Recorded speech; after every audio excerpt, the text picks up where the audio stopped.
Meet Jasmine, a 25-year-old single mom fighting to survive in a system stacked against her. This is her story of struggle, resilience, and hope in the face of overwhelming odds. If you believe in the power of strength and courage, hit that subscribe button and join us on this journey. Jasmine wiped the sweat from her brow as the afternoon sun beat through the cracked window of her small apartment. The sound of her daughter's laughter echoed from the tiny living room, a fragile reminder of why she kept pushing forward. 3 years old, full of life, completely unaware of the battles her mother faced every day. She glanced at the clock, 2:15 p.m. In 45 minutes, she had to leave for her second job of the day, the diner downtown, where the shifts never ended and tips barely added up. Before that, she'd been at the warehouse since 6 a.m., sorting packages for minimum wage. And after the diner? A late-night cleaning gig at an office building, which paid just enough to cover a few bills. Jasmine was exhausted, bone-deep tired. But there was no quitting. Not when little Amara needed her. Her phone buzzed with a text from her sister, Maya.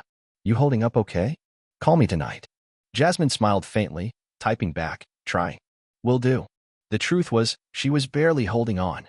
Jasmine's life was a tightrope stretched over a canyon of bills, childcare struggles, and endless exhaustion. The father of Amara had vanished long ago, leaving her to figure it all out alone. She glanced at the pile of unopened mail on the kitchen counter, overdue notices, utility bills, and a reminder about a doctor's appointment for Amara. Healthcare wasn't cheap, but she knew she couldn't risk ignoring it. Not after last winter's scare when Amara caught the flu and almost ended up hospitalized. Her tiny apartment smelled faintly of bleach and last night's burnt dinner.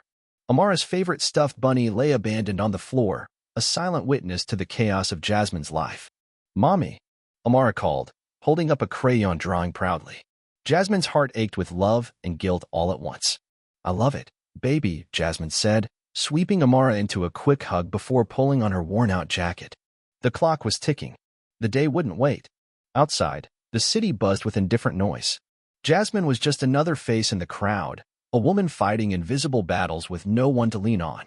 And tomorrow, it would all start again. The dawn broke over the city with a chilly breeze cutting through the streets. Jasmine's alarm buzzed relentlessly at 5 a.m., dragging her from a restless sleep. She lay there for a moment, eyes heavy, mind racing through the endless to-do list of the day ahead. Today was no different. Warehouse shift at 6, diner shift at 2, cleaning at 9.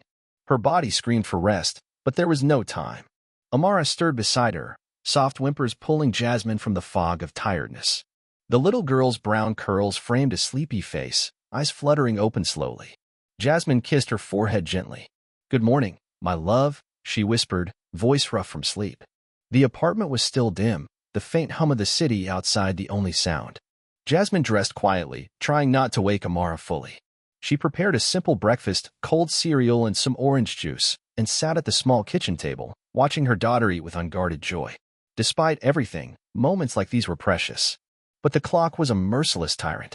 By 6 a.m. sharp, Jasmine had to be out the door for the warehouse. Amara's daycare didn't open until 7:30, and her sister Maya, who occasionally helped, was already at work.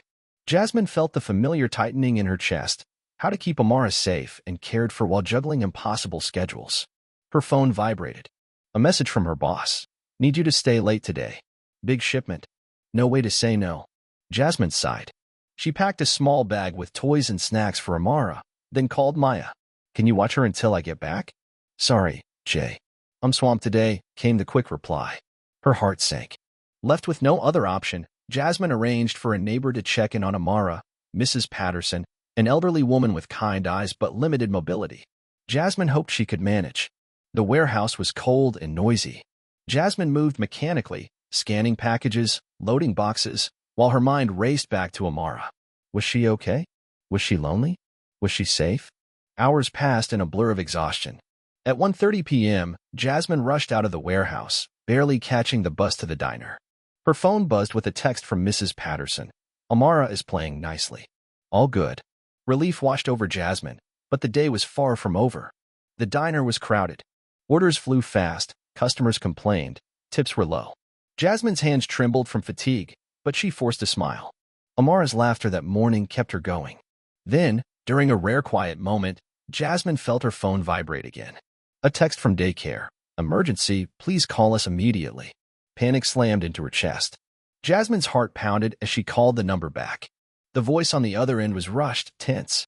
"Mrs. Thompson? Your daughter, Amara, has been found with some pills. We don't know how many she swallowed. The paramedics are on their way." Jasmine's world tilted. "No, no, no," she whispered, barely able to breathe. "I'm on my way." She left the diner without saying a word, sprinting to the bus stop, her mind spiraling with fear and guilt. How had this happened? How could she have been so careless? As the bus crawled through traffic, every second felt like an eternity. Jasmine called Maya, voice shaking. "I'm going to the hospital." Amara swallowed some pills. Maya's voice was firm but gentle. "I'm coming. Stay calm, Jay." The hospital waiting room was cold and sterile. Jasmine paced, tears streaming silently. The faces of exhausted mothers, frustrated nurses, and indifferent doctors blurred around her. Time slowed. After what felt like hours, a nurse appeared. "Amara is stable. The pills were caught in time. She's going to be okay."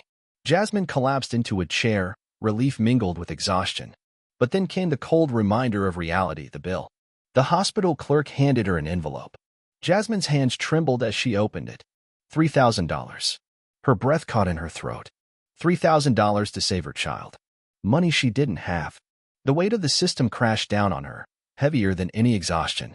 The hospital corridors smelled of antiseptic and fear. Jasmine sat motionless in the stiff plastic chair, clutching the crumpled bill in her hands like a cruel joke. $3,000.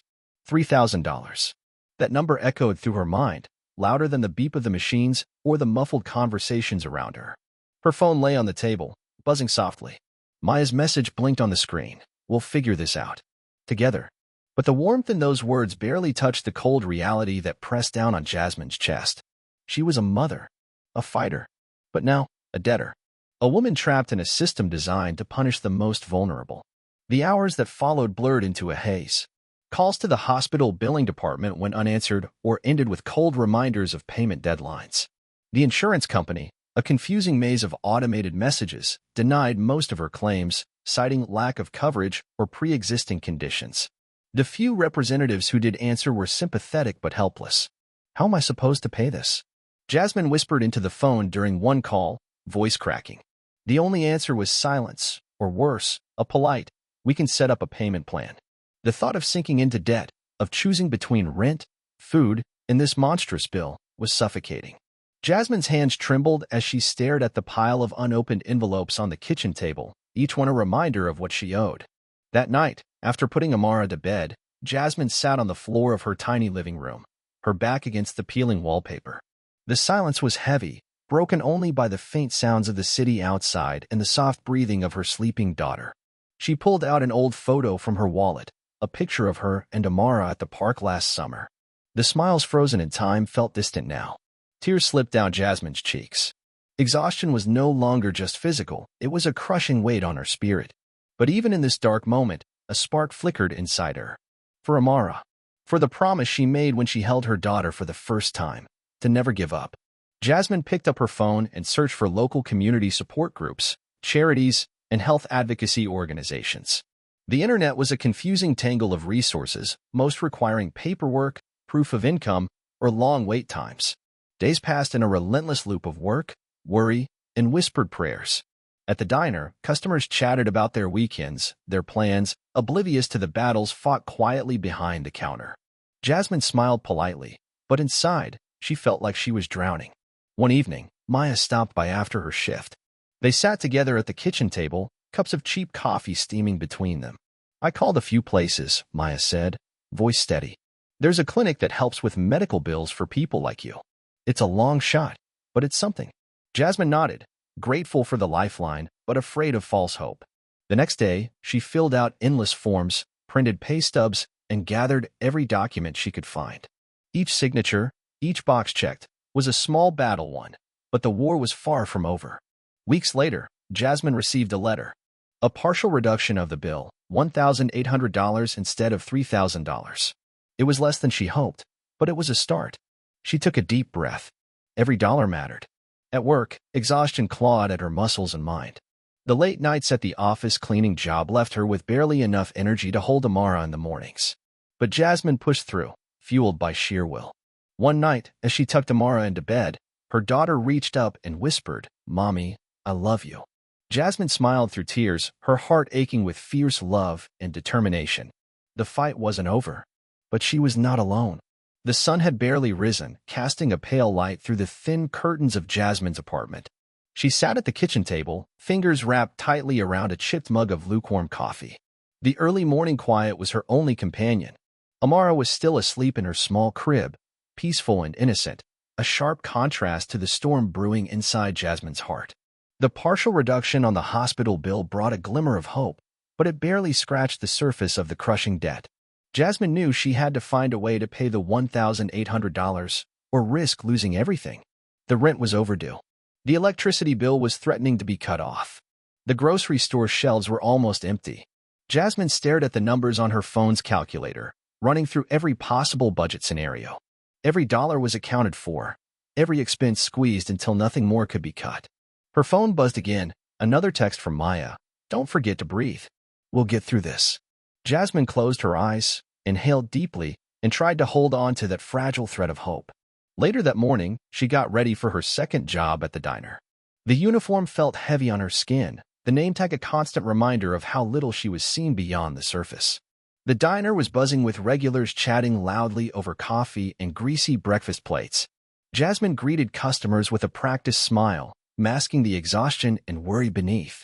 At one table, a group of young women laughed, their carefree voices stabbing at Jasmine's fragile calm. She felt the sting of invisibility, a woman worn thin by life's relentless demands, unnoticed and unvalued. During a rare lull, Jasmine stepped outside to take a breath. The cold air hit her face, sharp and biting. She closed her eyes, wishing for a moment's peace. Her phone buzzed again.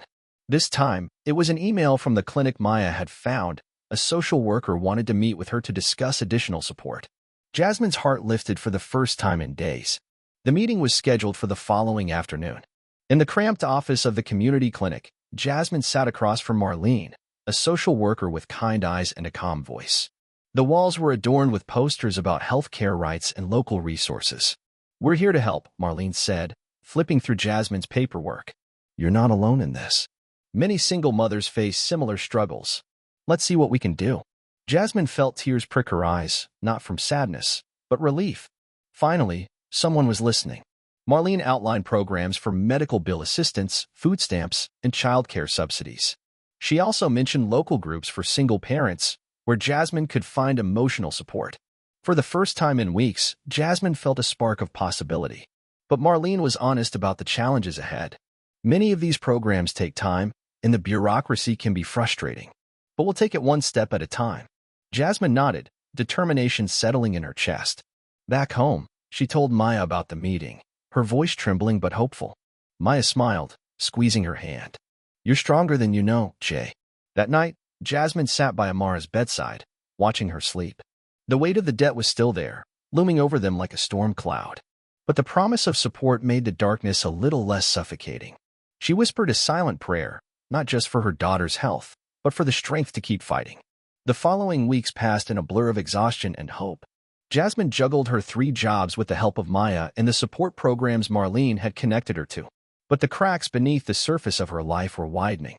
Her body ached constantly, a dull throb from sleepless nights and relentless stress. At work, her manager's patience was wearing thin. "You're late again," he snapped one evening at the diner, his tone sharp. "If you don't keep up, we'll have to let you go." Jasmine swallowed the sting of his words and nodded, apologizing softly. She knew losing any job could be a disaster. At home, Amara's health was stable, but the little girl seemed to sense her mother's tension. Some nights, Amara woke crying, and Jasmine felt too drained to comfort her properly. Maya noticed the toll it was taking. "You can't keep going like this," she said gently during one of her visits. "You need to rest." Jasmine shook her head. "If I stop, we lose everything."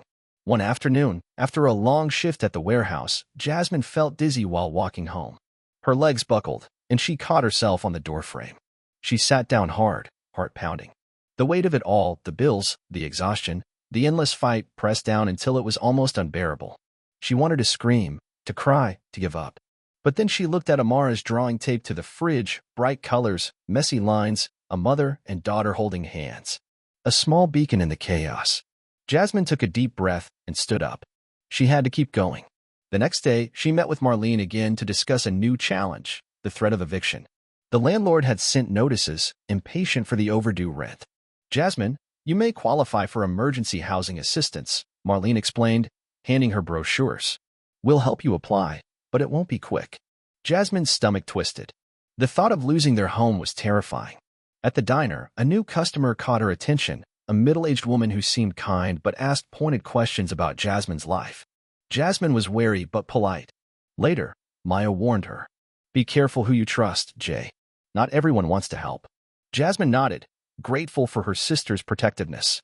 One evening, after Amara was asleep, Jasmine sat down with her laptop, filling out applications for assistance programs, her eyes burning with fatigue. She was fighting a war on multiple fronts: poverty, exhaustion, and an unforgiving system. Yet, somewhere deep inside, a fierce hope remained. The night had settled heavily over the city when Jasmine finally closed her laptop. Her fingers ached from endless typing, the relentless filling out of forms, and the desperate search for any glimmer of help. Yet tonight felt different, a flicker of hope amid the dark fatigue. Her phone buzzed with a new message. It was from the woman she met briefly at the diner a week ago, Linda. I can help. Let's meet. Jasmine hesitated. Maya's warning echoed sharply in her mind. Be careful who you trust.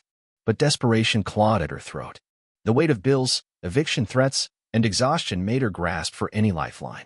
The next day, she found herself walking toward the small cafe near her apartment. Linda was already there, waiting with a warm, reassuring smile. The kind of smile that could either heal or hide something else. You're doing an amazing job holding it all together, Linda said softly, her voice comforting. She slid a thick folder across the table. This nonprofit helps people like you, fighting medical debt, eviction, and finding support. Jasmine felt a fragile hope stirring, but the words were cautious. What do you need from me? Linda chuckled lightly. Just paperwork, patience, and trust. We can get your bills reduced, maybe even covered. But the system moves slow, and they need proof. Jasmine nodded, biting her lip. She wanted to believe, but years of hardship taught her to guard her heart. Days turned into weeks with Linda's guidance. Applications were filed, calls were made. For the first time in months, Jasmine felt a sliver of relief. Maybe she wasn't fighting alone, but life didn't pause. At the diner, her manager's patience thinned like worn fabric. You missed another shift, he said coldly. We can't keep covering for you. Jasmine's throat tightened. I'm trying, but between work and Amara, I'm stretched too thin. He shook his head. That's not our problem. The words stung, but Jasmine swallowed the pain and smiled politely. Losing her job wasn't an option. Home offered no refuge. One evening, after a long, exhausting day, Jasmine found a folded note slipped under her apartment door. Stop asking for help you don't deserve. No signature. No explanation. Fear blossomed in her chest, icy and sharp. Was it a neighbor? The landlord? Someone from work? Or worse? Maya was furious. You have to report it. This isn't right. But Jasmine shook her head. I don't want to make things worse. I'm already barely holding on. That night, Amara stirred in her crib, tears streaking down her small cheeks. Jasmine held her close, whispering soothing words, even as her own heart trembled. Mommy's here, she whispered. Always. The days blurred, each one a relentless battle. Sometimes, Jasmine found herself staring out the window, the city lights shimmering like distant stars she couldn't reach. But in those moments, she reminded herself why she fought, for Amara's future, for a chance at something better. One afternoon, Linda called with news. Some of the medical debt might be forgiven through the nonprofit's connections. The relief was electric, but fragile. Don't celebrate yet, Linda warned. There's more paperwork, and the landlord still expects rent. Jasmine smiled faintly, gratitude and exhaustion mingling. Maya helped with childcare so Jasmine could rest a little more. They talked late into the night about dreams and fears, the pain of watching the system fail them.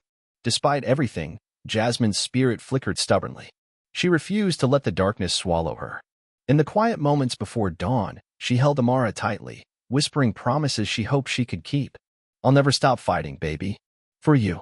The dawn was just breaking when Jasmine woke to the sound of a loud knock on her door. Her heart jumped, a sudden jolt that sent a ripple of anxiety through her. It was too early for visitors, too soon for anything good. She wrapped Amara in a soft blanket and moved cautiously to the door, peeking through the peephole. Outside stood two men in uniforms, eviction officers. Jasmine's breath caught in her throat. The landlord hadn't given them the extra time Marlene promised. "Miss Harris," one of them asked, his voice firm but not unkind. "We're here to serve an eviction notice." The paper in his hand felt heavier than it looked. Jasmine's world seemed to tilt. "Please," she whispered, voice breaking. "I'm trying to find help. I have applications in progress." "We understand," the other officer said, "but this is a legal order. You have 24 hours. Jasmine felt numb, the walls closing in around her. She clutched Amara tightly and sank to the floor. When Maya arrived later, her eyes were fierce with anger and worry. "This is a nightmare," she said, helping her sister gather their few belongings. Jasmine packed methodically, trying to stay calm for Amara's sake. Every move was heavy with loss, the familiar walls, the tiny kitchen, the dream she'd barely dared to hope for. They found temporary shelter at a women's shelter downtown. It was crowded and noisy, but at least it was safe. Jasmine's phone buzzed constantly, calls from work, the nonprofit, and even Linda, who was doing everything she could to expedite help. One evening, after putting Amara to bed on a thin mattress in the shelter's common room, Jasmine sat with Maya and broke down. "I don't know how much more I can take," she said, tears flowing freely. "I'm exhausted. I'm scared." Maya took her hand. "You're stronger than you think, Jay. And you're not alone." The shelter offered programs, job training, counseling, and childcare support. Slowly, Jasmine began to piece together a fragile new routine. But the emotional scars were deep. The eviction wasn't just a loss of a home. It was a fracture in Jasmine's sense of safety and control. At work, rumors swirled about her situation. Some coworkers whispered, others avoided her. The diner's manager watched her like a hawk, waiting for a mistake. One night, after a long shift, Jasmine found herself in tears in the staff bathroom. The weight of judgment and exhaustion crushed her. But then she looked at her reflection, tired eyes, but a fierce determination. She wiped her tears, squared her shoulders, and walked back out. Her fight wasn't over. Life at the women's shelter was far from easy. The constant noise, the lack of privacy, and the endless lines for food and showers weighed heavily on Jasmine. But it was also a sanctuary, a place where she and Amara were safe from the threat of homelessness. Jasmine found herself in a small room shared with two other mothers, their children sleeping in cribs and cots. At night, the sounds of whispered prayers, restless babies, and quiet sobs filled the room. It was far from home, but it was shelter. Every day, Jasmine attended the shelter's programs, job workshops, parenting classes, and counseling sessions. She met women from all walks of life, each with their own story of loss and survival. Some had been there for months. Others, like Jasmine, had just arrived, fragile but fiercely determined. One afternoon, during a job readiness workshop, Jasmine listened carefully as a counselor explained how to prepare for interviews, manage finances, and build a resume. The counselor's words gave Jasmine a new kind of hope, a roadmap for rebuilding. But the emotional weight of her situation was hard to shake. At night, she often woke to the memory of eviction officers knocking on her door, the fear in Amara's eyes, and the crushing helplessness she'd felt. Her phone was a lifeline to Linda, who continued to advocate for her with the nonprofit. Slowly, some of the medical debt was being negotiated down, and the nonprofit was exploring emergency rental assistance programs.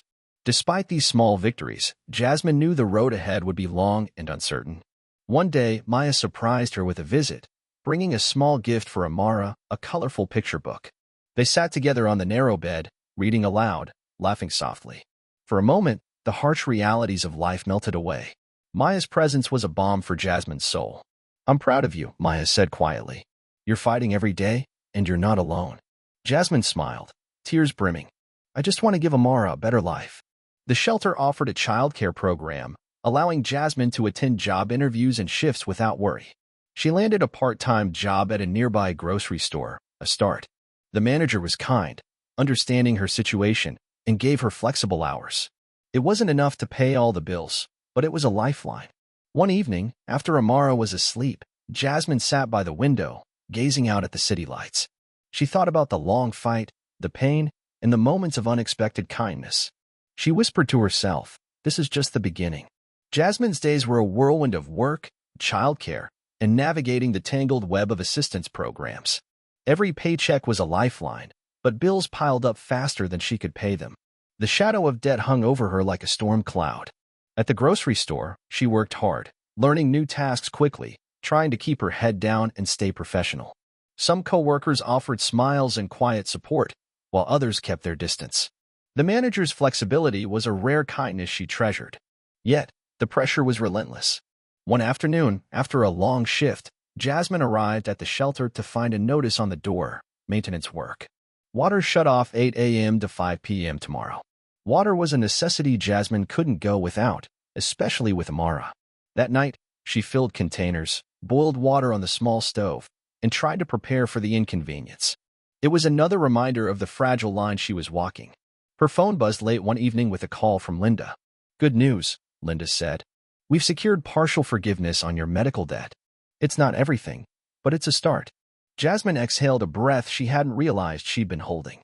"Thank you," she whispered. The relief was real but tempered by the knowledge that rent, utilities, food, and childcare still loomed large. Maya visited often, sometimes bringing groceries or just sitting quietly with Jasmine and Amara. Their bond was a source of strength. One day, after Amara's nap, Jasmine noticed a brochure for a local community college's evening classes. A spark ignited inside her, a chance to build a better future through education. But how to balance classes, work, childcare, and bills? The question haunted her. One night, after putting Amara to sleep, Jasmine sat at the small table, staring at the brochure, the weight of possibility heavy on her. "I want more," she whispered to herself. "For Amara. For me." Tears came, not from despair, but from a fierce determination to hold on, to keep fighting no matter how hard the world pushed back. The morning light filtered softly through the thin curtains of the shelter room, casting gentle patterns on the worn carpet. Jasmine woke slowly, the familiar weight of exhaustion settling deep in her bones. Yet beneath the fatigue was a flicker of hope, fragile but persistent. Today was the day she'd start community college classes. She dressed quietly, careful not to wake Amara, who lay curled on the small cot beside her, breathing softly in sleep. Jasmine's heart swelled with both love and guilt. She wished she could give her daughter more, a home filled with warmth, not a crowded shelter room. But this was a step forward, and that mattered. At breakfast, the shelter buzzed with morning activity. Mothers and children moved through the cramped kitchen, voices low but full of purpose. Jasmine's friend from the shelter, Tasha, smiled and gave her an encouraging nod. "You got this," she whispered. The community college was a bus ride away. Jasmine sat among a group of young adults, most younger than she was, some with confident smiles, others shy and uncertain like herself. The professor, a kind-faced woman with a calm voice, began the first lecture on the power of education and self-transformation. Jasmine took careful notes, her mind sharp despite the fatigue. Each word stirred something inside her, a belief that her life could change. Meanwhile, Amara was in the shelter's childcare program, cared for by volunteers who treated her gently. Jasmine called during breaks, hearing her daughter's laughter on the other end, a balm to her weary spirit. Balancing classes, work at the grocery store, and caring for Amara was a grueling challenge. Jasmine often stayed up late, poring over homework after Amara was asleep. Sometimes she fell asleep with her head on the kitchen table, only to wake moments before dawn. One evening, Maya came by after work, bringing homemade food and a small gift for Amara, a bright, colorful blanket. "I thought this might keep her warm at the shelter," Maya said, smiling softly. Jasmine hugged her sister tightly, grateful beyond words. "Thanks, Maya. You have no idea how much this means." They ate quietly, sharing stories about the shelter, classes, and work. Maya listened intently, offering encouragement. "Jazz, you're stronger than you know. You're building something solid, even if it doesn't feel like it right now." Jasmine smiled, though tears glistened in her eyes. "I'm scared I'll never get out of this." "You will." Step by step. Weeks passed. Jasmine grew stronger and more confident. She mastered new skills at work, impressed her manager, and earned more hours. The medical debt, once a looming nightmare, shrank as the nonprofit's advocacy bore fruit. The letter confirming a 70% reduction brought relief she hadn't dared hope for. One afternoon, a fellow student approached her after class. "You're doing great juggling all this," he said. "I'm Malik. If you ever need study help, just ask." Jasmine felt a rare warmth. For so long, the world had been a cold, indifferent place. Malik's kindness was a light. At the shelter, Jasmine helped new arrivals navigate resources. Her experience made her a quiet leader among the women. They looked to her for advice and comfort, and she found purpose in their shared struggle. One night, after Amara was asleep, Jasmine sat on the shelter's rooftop, gazing at the stars. Maya joined her, handing over 2 steaming cups of tea. Remember when we used to dream about the future? Maya asked. Every day, Jasmine replied. I still dream. But now, I see a path. Maya smiled. You're going to make it. Jasmine took a deep breath, feeling the cold night air fill her lungs. I'm scared, but I'm not giving up. Her phone buzzed, a text from her manager. We'd like to offer you a full-time position starting next month. Let's talk. Jasmine's fingers trembled as she replied. Thank you. I won't let you down. That night, she held Amara close, whispering promises she hoped to keep. We're going to be okay, baby. One step at a time. The fight was far from over, but Jasmine had found something precious, strength, hope, and the will to keep moving forward.